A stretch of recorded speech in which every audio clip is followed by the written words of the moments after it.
Hello friends, today we are here to celebrate Sabari Roy's Buddha and Void, which has been translated from the original Bengali by Rajorshi Patranabis. Rajorshi is sitting just beside me. So may I now request Professor Paul to discuss a few poems as you found them. And of course, Rajorshi, congratulations. Thank you. Everyone, and thank you Dr. Shenmuthu and Vidhan Chakraborty and Rajorshi Patranabis for inviting me to say a few words on this book, Sabari Roy's Buddha and Void, translated by Rajorshi Patranabis. A few words on literary translation to begin with. We all realize that literary translation does not involve only the rendering of a text from one language into another, but it has to do with the rendering of an entire civilizational ethos of the source language into the target one. As Anthony Burgess reminds us, I quote, "Translation is not a matter of words only. It is a matter of making intelligible a whole culture," unquote.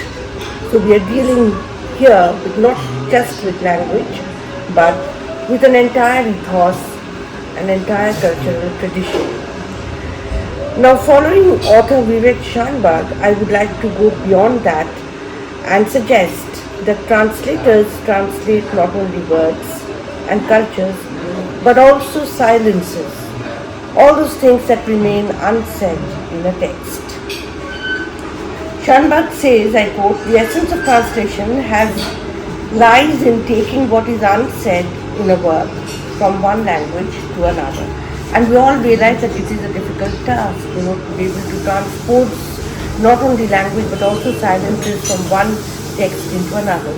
So to recreate the unspoken in another language, one needs to understand what went into the making of the original. This, to my mind, is a very important point. The text is the product of much labor. So that labor and all that went into the creation of the text also had to be taken into account. And so once we understand that and dismantle that apparatus, we can rebuild it again in the other language. From Italo Calvino to Jose Saramago, writers and translators have believed in the mobility and visibility of literary texts through the act of translation. By mobility and visibility, I mean that when a text is translated, it crosses several barriers and boundaries and becomes accessible to different people belonging to different nations and cultures. As Calvino says, I quote, "Without translation, I would be limited to the borders of my own country. The translator is my most important ally. He introduces me to the world," unquote. Patranabis echoes the sentiment when he holds that he, I quote, "acted like a bridge between the poet and the whole soul," unquote. Now, I came across this very beautiful observation, very pertinent one. I don't recall who, I cannot attribute the quote to the person because I'm not sure, I don't remember who said this. "Writers make national literature while translators make universal literature." Author George Steiner points out how translation gives voice and receptivity to people who would otherwise be ghettoized within their immediate areas. There would be no larger cross-fertilization of ideas and the give and take between cultures that is possible because of translation. Now, coming to the specific instance, this discussion on Buddha and Void and the translation, I would like to draw your attention to the title of the work, and I feel that the translation of the title itself is a fascinating challenge. How does one translate shunya or shunyata? Is it emptiness? Is it lack?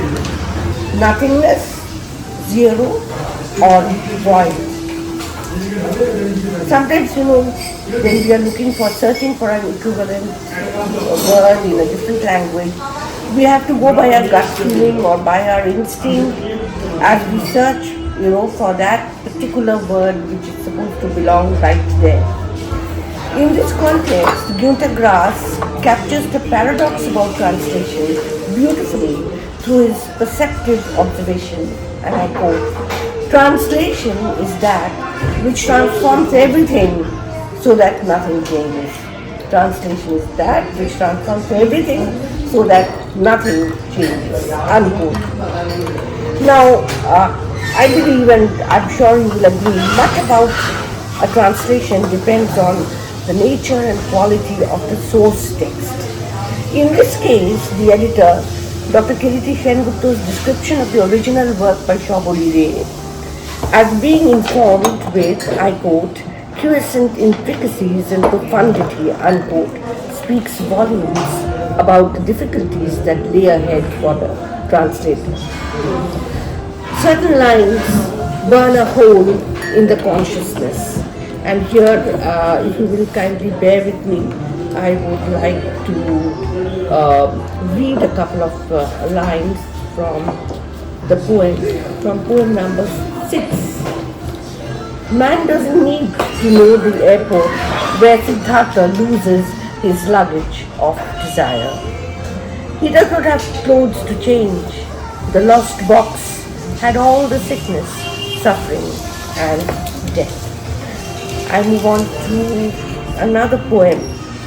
This is poem 18, and it connects very plangently with the title. Poem number 18. Separation sings of zero. Zeros on the left are useless. The heart is a lotus bud. The zero merges with the song. The difference between zero and zero is separation. A few lines later, we move to the end of the poem.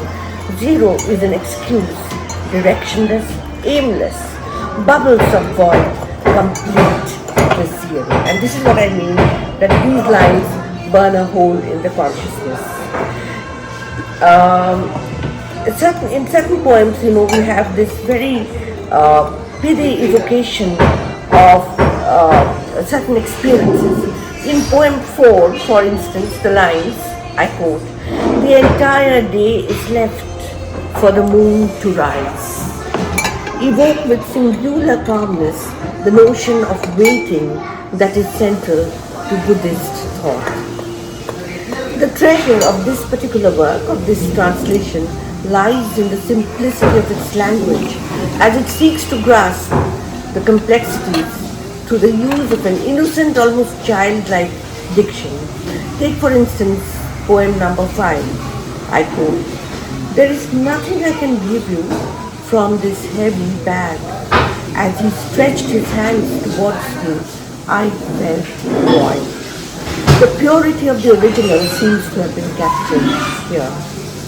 The treasure of this translation lies in its terseness too. You might prefer to use the word tautness. And I would just like to point out that the word bag, is virtually a Bangla word, in the ubiquity of its usage. So the kind of equivalence that I was referring to between languages. And this terseness, this economy, this verbal economy reminds me of the mot just of Ezra Pound, or this, I quote, "the scrupulous meanness of style," which James Joyce had mentioned in his letter to his publisher, Grant Richards. So this is the modernist economy, verbal economy, wrought by the poets, where they seek to express the maximum, or should I say the optimal, through the fewest syllables. Quiet epiphanies unfold organically in a delicate discourse of search and discovery. In poem 5, we have the lines, I quote, "Rain drenches your city, but I remain unchanged." I have also come across several fine discriminations of language. And here I will draw your attention to poem number 41. Describing the philosophical idea of rebirth, Patranabis translates, "You and I are only earth. Count on the changes the mud undergoes to become a jar," unquote, mentioning at the end how the soil remains fearless. So I have come across four different words. In the first instance, he uses the word earth, which has an agrarian and agricultural, quality to it. Second instance, he uses the word mud, the potter's clay, something that is practical. Third is a jar, the finished artifact, the vessel. And finally, he speaks about the soil, which has a geological aspect to it, Rajorshi Patranabis' translation is a hauntingly beautiful work, which takes us through journey, void, trance, awakening, and fulfillment in the Buddhist context as encountered in the original text. We strain to catch the elusive notes of his lyrical utterance, at once intensely spiritual and deeply sensuous, as it leads us to what he calls in poem 15, I quote, "a new evolved silence," quote unquote, "a new evolved silence." So we are left with this treasure in our minds. Is poetry then, is philosophy then, a new evolved silence where all speech is concentrated? I end my talk with that question, which I hope will resonate in our minds. Thank you. I'm so happy to be here to talk about Rajorshi Patranabis' translation of Sabari Roy's book Buddha or Shunya. The English version is Buddha and the Void, which is published by Hawakal publication. What caught my attention is this book is of a different genre. This is not a regular book of poems, and I would like to call it soul-speaking poems. And here, the whole poetry revolves around two themes. One is shunya and the other is thirst. Let me explain this shunya. If we don't, then we cannot go into the meaning of the poem, because this poem is very multi-layered. Because you see, it talks about Buddha, it talks about Sujata taking rice pudding, it talks about Siddhartha, it talks about so many things. The narratives are there, but beyond the layers of narrative, there is a deep soul-searching meaning. In Mahayana Buddhism, Shunya means not zero as in English. No. Here Shunya means that everything exists, but exists on certain causes and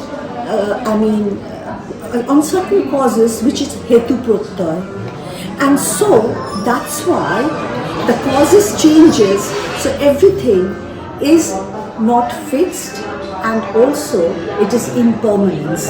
It is the impermanence of this world, of this matter, which these poems talk about. Let me explain a bit about hetu pratyay. Hetu pratyay means hetu is direct and pratyay is indirect. For example, you see a tree which has seeds, which is a direct thing, seeds. But how the tree flourishes because of rain, because of soil, these are all indirect. But at the same time, if there is no rain, the tree will not exist. If there is too much of rain, even the tree will not exist. If there is a balance, the tree will exist. So the tree doesn't exist in isolation. It is in dependence. So this is impermanence. It is not permanent. This is the theme of this book. And the thirst. Why the thirst? Because the thirst, the quench for to find that inner meaning of ourselves, because when we come across ourselves as impermanent beings and living in this physical universe, we cannot take this. So we try to search deep within ourselves, why are we here? We want to make everything fixed. And Rajorshi has done a wonderful translation of this book, because it is so fluid. If the language is without blockages, that's why you sort of, in spite of the book having such deep philosophy, you can just turn over the pages. But mind you, this book is not to be read from a podium. You have to read it in a lento style, means as reading slowly, and as reader you are also rewriting the poem, you are translating yourself into the poem. And the first poem itself says, that the impermanence, I quote, glass top reflects age and sickness, intoxication and healing. You see, here there is oxymoron, different, a circular time in the Indian concept, not a linear time. Nothing is fixed. One changes into the other. So this is the translation which has been done so beautifully, and the language is so crisp that you sort of, you don't feel that you are taking a very heavy book in your hand. Again, in one of the things, Rajorshi writes, mantras are sound devoid of language. A beautiful line. You might say, why? We chant mantras, so there is sound. No. Yes, there is sound, but sound is vibration. And we are also vibrational beings, energy beings, vibrating at different frequencies. Because we are vibrating at a very low level, that's why this is the matter, we see ourselves. But at a higher level, on a higher frequency, it is light. And that is our search, which Sabari Roy's book, she talks about all these things. And this verbal journey is absolutely total. And the translator induces you to like the book, to delve into the book, so that, and believe in that book, so that the story becomes your story also. And the way, Rajorshi has coined the sentences in a remote way, so that supersedes our daily chaos, our billboards, our social media, the list can go on. It is the language of silence. So when we are quiet, silence speaks. And that is the Atma within ourselves, that silence, that godliness inside us. In this chaos, we cannot hear. Again, if we go through the poems, like beautiful, like layers unveil emptiness. So this emptiness is not the emptiness of nothingness. This emptiness is where you are becoming one with the universe, the Brahma, and you. That is the emptiness which talks. Because in Buddhist concept, Shunya is not devoid of anything. There is something, but it is impermanent, it is ever changing. The Buddha speaks of becoming, present continuous, not I have become, but always becoming. Oneself is getting away to another.